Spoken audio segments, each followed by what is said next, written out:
Selamat pagi para siswa SMK Said yang saya cintai dan saya banggakan. Adik-adikku akan sebagai generasi penerus bangsa yang memiliki kekuatan dan ketahanan diri terhadap bahaya penyalahguna narkoba. Pagi ini kita berbicara tentang bagaimana penguatan karakter dan bahaya penyalahguna narkoba. Adik-adikku sekalian yang saya cintai, terkadang kita bingung memahami tentang apa itu narkoba. Narkoba itu sering kita dengar dikala kita melihat televisi, dikala kita melihat jaringan internet, dikala kita melihat tentang status maupun kiriman tentang penangkapan narkoba. Pada saat ini adik-adikku telah meningkat. Kenaikan tingkat ini merupakan tantangan yang ke depan bagi adik-adikku di masa yang akan datang. Adik-adikku telah melalui tingkat SMP dan beralih kepada tingkat SMA. Disinilah saya mengambil topik tentang penguatan karakter dan bahaya narkoba. Narkoba itu sebenarnya adalah terdiri dari beberapa bagian-bagian kata yang terhubung menjadi satu, itu yang disebut dengan narkoba. Narkoba adalah narkotika, di mana narkoba ini yang disebut dengan narkotika ini adalah sesuatu yang berasal dari tumbuhan maupun tanaman, baik itu secara sintetis maupun semi sintetis, ya, di mana penggunaan narkoba ini secara berkepanjangan akan mengakibatkan namanya perubahan kesadaran, mengurangi atau menghilangkan rasa nyeri dan dapat menyebabkan ketergantungan. Itulah yang disebut dengan narkotika. Yang kedua adalah kita bicara tentang bahan adiktif. Bahan adiktif ini ada di sekitar lingkungan atau ada di sekitar tempat adik-adik berada. Seperti contoh rokok, yang kedua contoh adalah lem ibon, yang ketiga adalah contoh semir sepatu. Itu merupakan bagian zat-zat adiktif yang ada di sekitar lingkungan adik-adik. Yang kedua adalah yang disebut dengan psikotropika. Psikotropika adalah sebuah zat atau obat, baik secara alamiah maupun sintetis, yang berkhasiat mengurangi rasa sakit maupun berkhasiat secara psikoaktif melalui pengaruh selektif susunan saraf yang ada di otak kita, dan berakibat terjadinya perubahan khas pada aktivitas mental dan perilaku. Psikotropika ini adalah sebuah kandungan di dalamnya adalah untuk penenang, dan ini diberikan kepada orang-orang yang memiliki riwayat sistem saraf yang rusak atau yang disebut dengan orang gila. Nah, itulah narkoba itu merupakan bagian dari orang gila. Baik, di sisi lain, dari data yang dimiliki oleh BNN, prevalensi penyalahguna narkoba berdasarkan tingkat pendidikan. Adik-adik sekarang sudah tingkat SMA. Sejenjang yang Anda miliki ini sudah melewati yang namanya SD, SMP. Tetapi adik jangan salah, di tempat yang tersembunyi masih terdapat penyalahguna narkotika yang berdasarkan urutan tingkatan sekolah. Yang pertama di tingkat SD itu memiliki prevalensi penyalahgunanya 1,10%. Yang kedua SMP adalah 2%. Nah, ini adalah faktor yang adik-adik tinggalkan, dan adik telah memasuki babak baru. Adik bertahan di dalam kehidupan yang banyaknya segala macam kejahatan, termasuk salah satunya narkoba. Anda telah melangkah ke dalam kesuksesan menjadi SMA. Tapi jangan salah, di sisi lain, di SMA ini Anda akan bertemu dengan penyalahguna narkoba, yaitu sekitar 2,10% rata-rata yang ada di Indonesia. Ini yang harus sesuatu yang Anda ciptakan benteng dan rasa imun Anda. Karena dengan Anda menaik tingkat sebagai SMA, diharapkan memiliki komitmen yang tinggi terhadap penyalahguna narkoba. Anda harus Anda harus mempertahankan itu karena Anda telah melalui tingkat SD dan tingkat SMP dan Anda berhasil menduduki tingkat SMA pada saat ini dengan menciptakan benteng diri Anda. Selamat dan sukses, adik-adikku telah menjadi SMA kelas 1. Ingat, tantangan ke depan ada 2,10% adalah penyalahguna narkoba yang ada di tingkat SMA.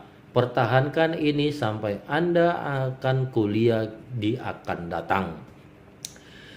Kenapa pendidikan menjadi target utama di dalam market narkoba? Karena pelajar menjadi target utama memiliki uang untuk membeli narkoba.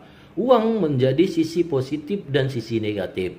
Sisi positifnya Anda menggunakan uang itu dengan keperluan sehari-hari Anda.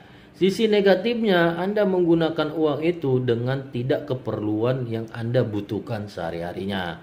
Nah, oleh karena itu, uang ini yang menjadi salah satu faktor orang menjadi penyalahguna narkoba. Karena dengan uang bisa membeli segala sesuatu. Pertahankan uang yang Anda pegang untuk Anda tabung di masa yang akan datang. Dan jangan sekali-sekali menjadikan uang itu menjadi sisi negatif. Yang selanjutnya saya jelaskan, di dalam narkotika terbagi atas 3 golongannya dan ancaman hukuman bagi penyalahguna narkoba. Golongan pertama yaitu yang terdiri dari ganja, sabu, ekstasi, dan lain-lainnya itu diancam. Penyalahgunanya adalah diancam dengan 4 tahun kurungan. Penyalahgunanya diancam dengan 4 tahun kurungan. Golongan 2 yang biasa yang sudah diekstrak menjadi suatu obat-obatan cair seperti morfin, petidin, itu penyalahgunanya di luar dari resep dokter itu diancam dengan ancaman hukumnya 2 tahun pidana penjara. Yang ketiga, golongan 3 yang sehari-hari yang Anda dapat di apotek, ya termasuk obat-obatan, ya obat batuk, obat lain dan lain-lainnya, apabila disalahgunakan maka ancaman hukumnya 1 tahun kurungan pidana penjara.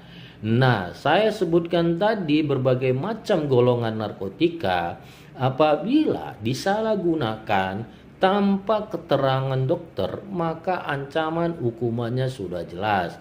Ada yang 4 tahun untuk golongan 1, ada yang 2 tahun untuk golongan 2, ada yang 1 tahun untuk golongan 3. Ini menjadi sesuatu yang sangat-sangat sedih ketika ada penyalahguna narkoba menggunakan tanpa keterangan dokter, maka dia akan merasakan bagaimana sakitnya dikurung dan dipenjara. Makanya oleh karena itu ciptakan benteng kehidupan adik-adik sekalian agar terhindar dari penyalahgunaan narkoba. Dari hasil asesmen atau dari hasil pengujian kita wawancara kepada penyalahguna narkoba, ada beberapa alasan mereka selalu memakai narkoba. Yang pertama katanya rasa ingin tahu atau rasa ingin coba-coba, dan jangan sekali-sekali menginginkan rasa ingin tahu tentang narkoba. Karena sekali Anda masuk, seumur hidup akan susah keluarnya. Yang kedua adalah ajakan atau bujukan yang dipaksa oleh teman. Terkadang teman ini bisa menjerumuskan Anda. Terkadang teman ini yang membantu Anda. Tetapi Anda harus pintar-pintar bergaul. Jangan gara-gara teman Anda merusak namanya keluarga dan diri Anda. Itu alasannya. Yang kedua adalah dijebak. Nah, ini alasan klise yang selalu, padahal mereka tahu saat ini perkembangan teknologi, segala informasi ada di teknologi itu. Kenapa orang selalu menyalahgunakan dan faktor hukumnya ada di situ. Alasan dijebak bukan menjadi utama di dalam alasan untuk pemakai narkoba pertama sekali. Yang kedua katanya hanya untuk stres pribadi, stres masalah keluarga dan stres pelajaran. Ketiga stres ini perlu adalah penanganan diri Ade. Jangan jadikan stres menjadi faktor utama ke dalam tempat negatif. Yang kedua adalah tempat memperoleh narkoba. Terkadang dari hasil temuan kita yaitu pertama, tempat tongkrongan ini orang-orang yang pakai narkoba, pertama adalah tongkrongan saling dengan temannya. Yang kedua adalah melalui alumni. Jadi kalau ada alumni, adik-adik yang di sekolah yang bersifat negatif jangan diikuti. Nah, tapi ada alumni yang bersifat positif, silakan ikuti. Yang kedua adalah membeli langsung. Nah, sekarang ini sudah langsung membeli melalui perantara ataupun kurir. Itulah alasan pertama kali orang pakai narkoba dan tempat memperoleh narkoba. Adik-adik sudah tahu tempat memperoleh narkoba yang saya sebutkan itu, oleh karena itu mohon dihindari. Mohon dihindari, bukan didekati tapi dihindari tempat-tempat yang memakai narkoba. Yang kedua adalah dampak fisik dan psikis. Ada beberapa faktor yang memiliki dampak terhadap penyalahguna narkoba. Pertama ialah dampak kepada otak. Nah, di dalam otak ini terbagi atas 4 dia. Pertama ada otak yang benar-benar murni tidak memakai narkoba. Yang kedua adalah otak yang memakai narkoba, dia sudah mulai bolong-bolong. Yang ketiga adalah memakai narkoba dengan metavitamin atau sabu, dia mulai banyak bolong-bolongnya. Dan terakhir heroin menghancurkan otaknya yang sehingga tidak menjadi normal kembali. Faktor sosial, faktor fisik lainnya adanya perubahan di dalam wajah. Wajah ini yang seperti saya ini awalnya imut-imut. Kalau makin narkoba akan menjadi tua. Nah, misalkan umurnya dia 21 menjadi 29 kelihatannya. Umurnya 34 menjadi seperti umur 40. Umurnya 29 menjadi 31. Umur 21 menjadi umur 29. Nah, ini perubahan secara drastis yang merusak sistem tatanan tubuh kita.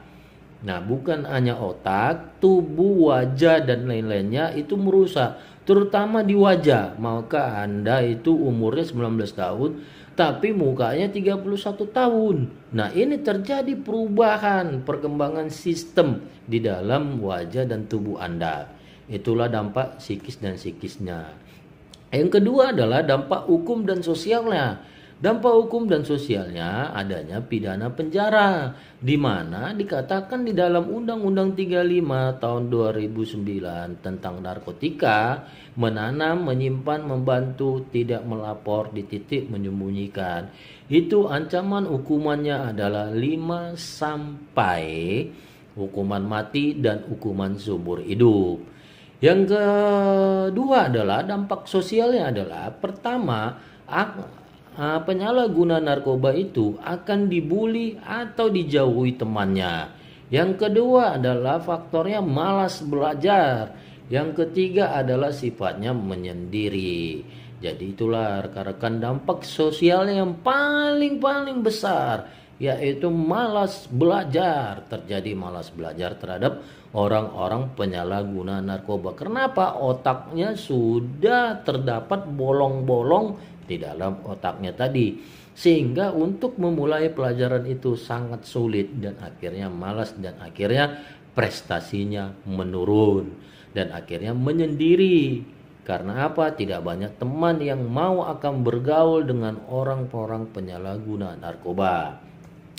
Selanjutnya apa itu? Penguatan pendidikan karakter. Nah, di sini adik sudah melewati namanya tahap SMP ke tahap SMA. Apa hubungannya antara penguatan pendidikan karakter dengan bahaya penyalahgunaan narkoba? Nah, ini yang akan kita harapkan ya.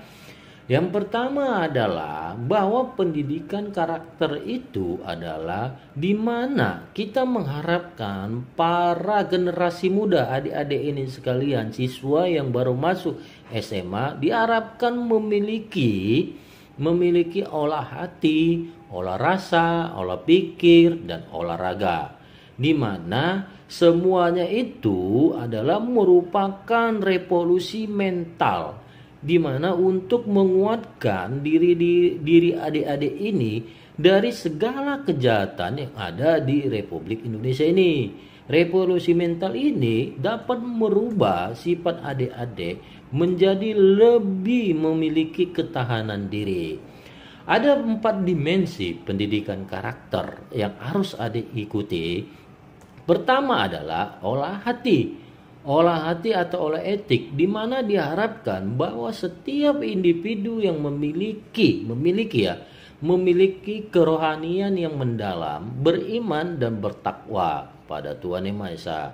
Itu harus adik memiliki kerohanian yang mendalam, beriman dan bertakwa kepada Tuhan Yang Maha Esa.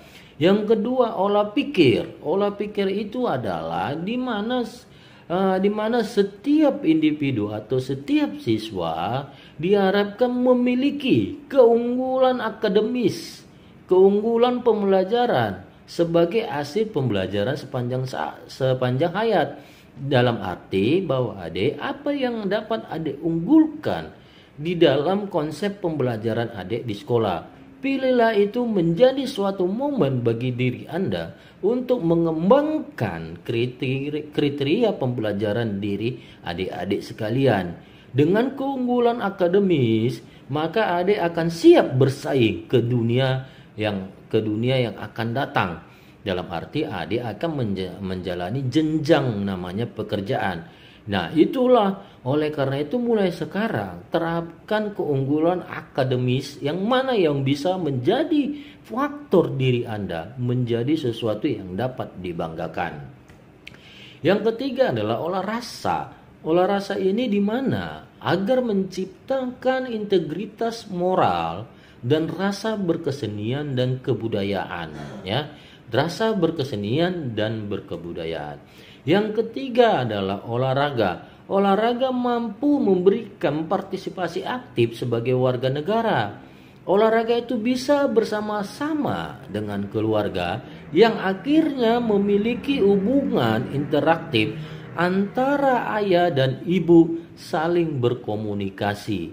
Nah, disinilah pada saat terjadinya olahraga Anda bisa berkomunikasi dengan segala permasalahan pribadi Anda yang Anda jalani selama ini di tengah-tengah keluarga pada saat berolahraga.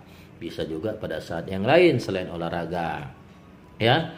Selanjutnya adalah nilai-nilai dalam karakter penguatan pendidikan. Pertama, nilai utama integritas.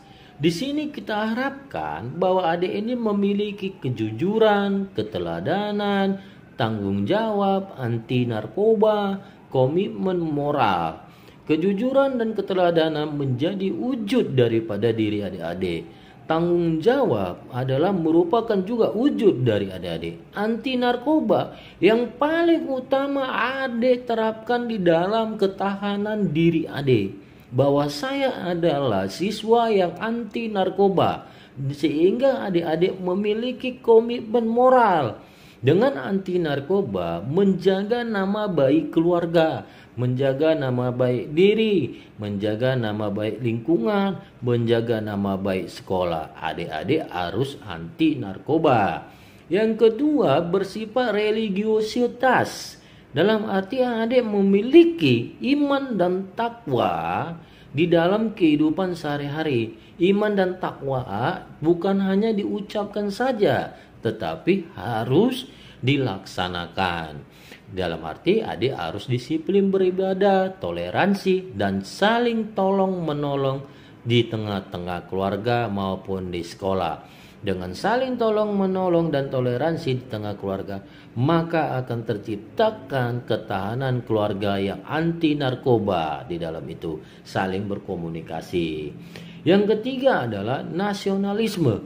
Nasionalisme ini adalah menghargai kebinekaan, karena pada saat ini kita harus menghargai karena kita beragam-ragam suku, beragam-ragam agama, beragam-ragam tingkah manusia. Kita harus saling menghargai dan taat hukum. Taat hukum ini yang seperti saya katakan tadi, bahwa penyalahguna narkotika di Indonesia masih diatur oleh undang-undang. Inilah kita harus taat hukum, disiplin. Nah, selanjutnya adalah kemandirian. Kemandirian adik ini diharapkan mampu di dalam pembelajaran. Dengan hadirnya kemandirian adik akan memiliki rasa disiplin, kreatif dan inovatif di dalam pembelajaran adik sehari-hari. Nah, kreatif dan inovatif itu di dalam menemukan beberapa kreasi-kreasi di dalam suatu pembelajaran. Misalkan adik bisa mampu menemukan rumusan matematika atau rumusan yang lain, sehingga adik mampu mengembangkan potensi diri secara akademis. Nah, itu yang kita harapkan, kemandirian tadi. Yang ketiga adalah gotong royong. Nah, tadi yang saya katakan, gotong royong di tengah keluarga adalah prioritas utama. Dengan gotong royong di tengah keluarga, maka terselesaikanlah pekerjaan-pekerjaan di dalam rumah, yaitu nyuci piring, nyapu rumah, maupun belajar kelompok di dalam keluarga. Belajar kelompok bukan hanya kepada teman, tetapi kepada keluarga bisa. Kepada ayah, ibu, Anda boleh belajar di situ. Maka akan terciptalah ketahanan keluarga Anda dengan melalui mekanisme komunikasi pembelajaran di tengah-tengah keluarga. Sekolah tidak bisa memberikan 100% kepada Anda ketika pembelajaran, tetapi dengan gotong royong di dalam rumah, maka Anda akan bisa menyelesaikan pekerjaan pembelajaran di rumah. Itu yang kita harapkan. Selanjutnya adalah bahwa di dalam hubungan tadi, penguatan karakter terhadap generasi yang anti narkoba, maka setiap siswa wajib dibekali. Inilah saya bekali, yang pertama adalah siswa itu wajib menumbuhkan nasionalisme, kemandirian, gotong royong, dan reintegritas. Dan terakhir, religi. Nah, kelima bagian ini adalah merupakan momentum atau fundamental untuk menciptakan kualitas karakter adik-adiknya. Karakter adik di dalam pembelajaran sekolah maupun anti narkoba. Yang kedua adalah literasi dasar. Literasi dasar ini adalah terciptanya sumber daya manusia yang sosial tinggi sehingga terhindar dari bahaya penyalahguna narkoba dan kejahatan lain. Literasi dasar itu tadi yaitu kemandirian, gotong royong, integritas, religi, nasionalisme. Nah, ini adalah literasi dasar yang harus dimiliki adik-adik sekalian. Yang ketiga adalah berpikir kritis. Berpikir kritis tapi yang positif ya, jangan negatif. Berpikir kritis itu harus positif. Ibaratnya positif dalam arti menghasilkan sesuatu yang di luar dari pikiran banyak manusia.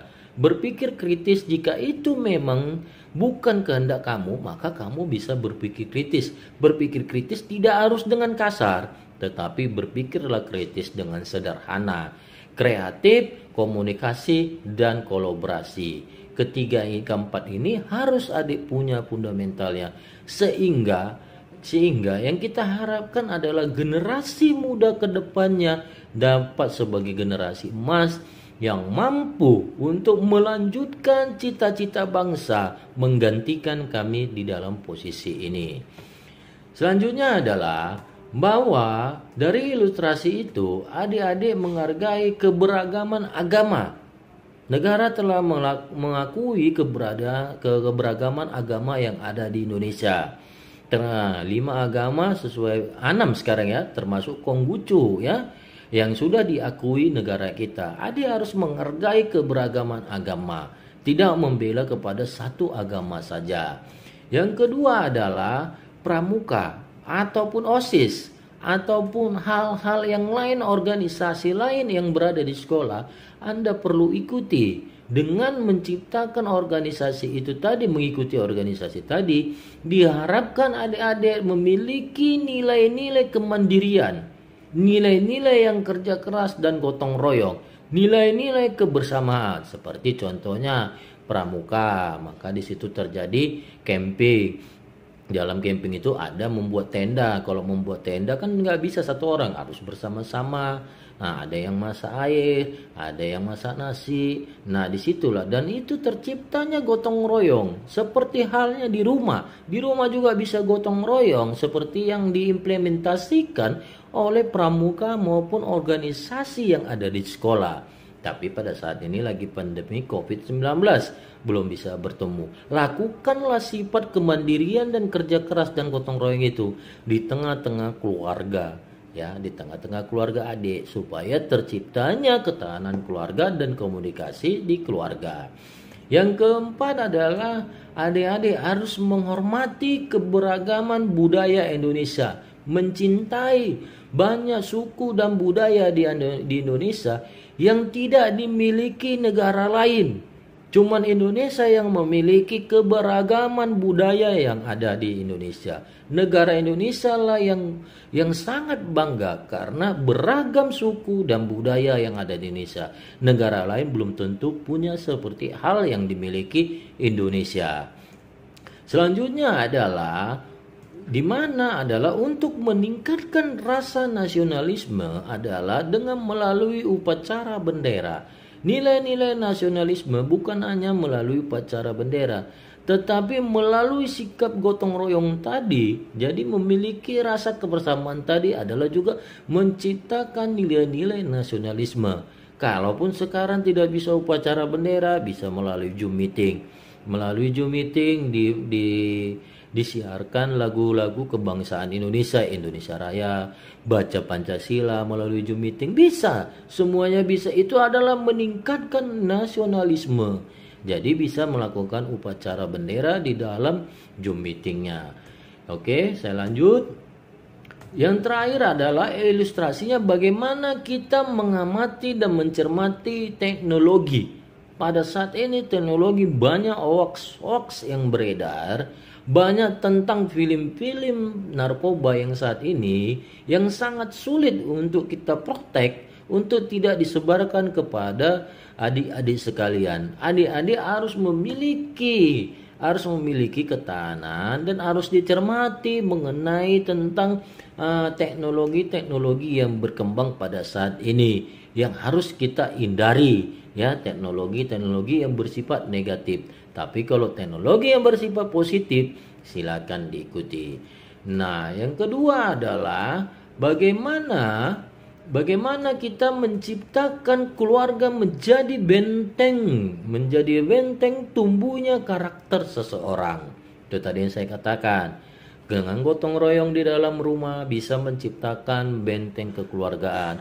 Dengan gotong royong membantu saling menyiapkan tugas pembelajaran di rumah dari sekolah, bisa menciptakan karakter seseorang di dalam tengah-tengah keluarga. Ingat, benteng utama adalah keluarga yang menjadi utama, bukan teman, ya, tapi keluarga yang menjadi utama di dalam kehidupan ini. Yang selanjutnya adalah kesimpulannya kepada adik-adik atau yang disebut di konklusi, apa sebenarnya hubungan antara penguatan karakter dan pendidikan. Ini dia. Kita harapkan adik-adik terlahir ke dunia, ya. Lahir ke dunia, disekolahkan dari SD, SMP, SMA, bahkan kuliah. Diharapkan orang tua itu menjadi generasi emas yang merintis perubahan-perubahan dalam membentuk kehidupan peradaban bangsa tanpa adanya narkoba. Itu yang paling penting diingatkan kepada adik. Adik adalah diharapkan di dalam tengah-tengah keluarga diharapkan menjadi manusia yang memiliki perubahan, membentuk kehidupan peradaban bangsa ini yang lebih baik tanpa adanya narkoba di dalam tubuh Anda. Ya. Yang negatifnya, jika negatifnya adalah maka keberhasilan dari misi pembangunan di negara Indonesia maka tidak akan berhasil jika adik menggunakan narkoba. Dalam arti kita akan tidak tercapainya generasi-generasi emas dan kita akan kehilangan lost generation atau penerus bangsa yang akan menggantikan saya di BNN ini. Nah, oleh karena itu, adik-adikku sekalian, tingkatkan ketahanan diri dan ketahanan keluarga agar terhindar dari bahaya penyalahguna narkoba yang saat ini sedang berkembang pada masa pandemi COVID-19. Demikian yang bisa saya sampaikan kepada adik-adikku. Mohon maaf bila ada kata-kata yang salah. Selamat Anda telah melewati jenjang SD dan SMP. Selamat menjadi SMA, sekolah menengah atas. Nah, semakin dewasa, semakin menciptakan ketahanan keluarga dan selalu hidup sehat tanpa narkoba. Utamakan hidup sehat tanpa narkoba, makan makanan yang bergizi. Terima kasih, selamat pagi, selamat menjalani pembelajaran selanjutnya.